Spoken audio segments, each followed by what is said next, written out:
I think it's amazing. The things you said were right in the money. You talk that most don't see there's a little crown on the bottom of the woman on our seal. Those who don't know that.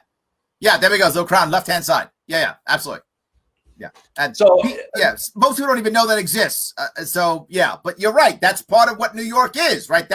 We were trying to be the empire state, the state where everything comes to us, right? Ever upward. We're supposed to be that. I completely agree. And more than, I mean, we're going to lose, we're probably going to lose 2 Congress people because over 1.5 million New Yorkers have left in the last 10 years. Yep. From New York City last year, 400,000 left. We don't know who are coming back. I would say 390,000 aren't coming back.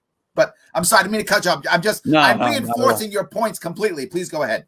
Well, and when people are voting with their feet, I mean, when you wake up, it's one thing to have lobbyists or advocacy groups or constituents, knocking on your door and calling you and sending you emails. But when do you, as a governor or as state electeds, when do you wake up when 400,000 New Yorkers have left? I want to know when.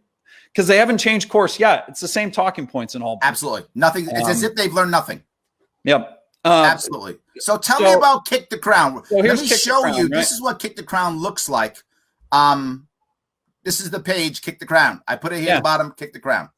We were looking for some citizen advocacy and some ways to empower people, somewhere to go to learn about checks and balances and some basic principles of our republic. And obviously the Kick the Crown symbol is Lady Liberty kicking the crown of the king, which was incorporated into our New York state flag in that moment. And I mean, keep in mind, and there it is, Lady Liberty kicking the crown.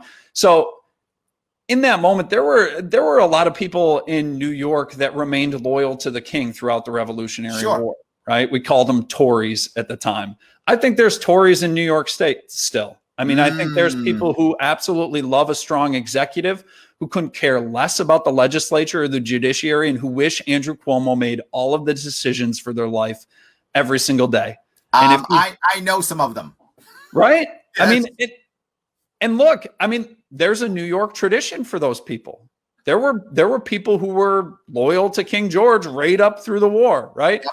But then New York kind of got on board. And when we had a state that was independent and part of the United States, we thought it was so important to show that we were dejecting the king's crown, that we put it on our flag. We had Lady Liberty kicking the crown of King George III on our flag. And symbols matter. Look, Governor Cuomo wrote a book, right? And you can't make this stuff up. I didn't even realize until way after Kick the Crown. Crown Publishing. You see that? I love it. The Crown published its own book. I love that. Very good. Yes. He actually picked a publishing company that is Crown Public. I mean, he's removed the crown from some of his press conference symbols. He's clearly placed it on his head. He added e pluribus unum, and that's where that debate came from.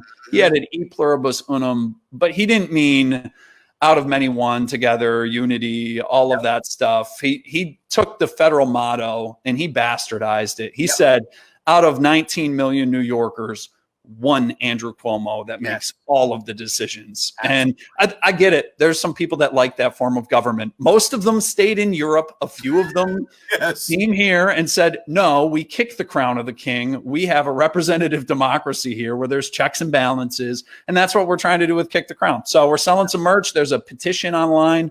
We encourage all New Yorkers to get on there and sign it. And we're going to keep ramping up the pressure.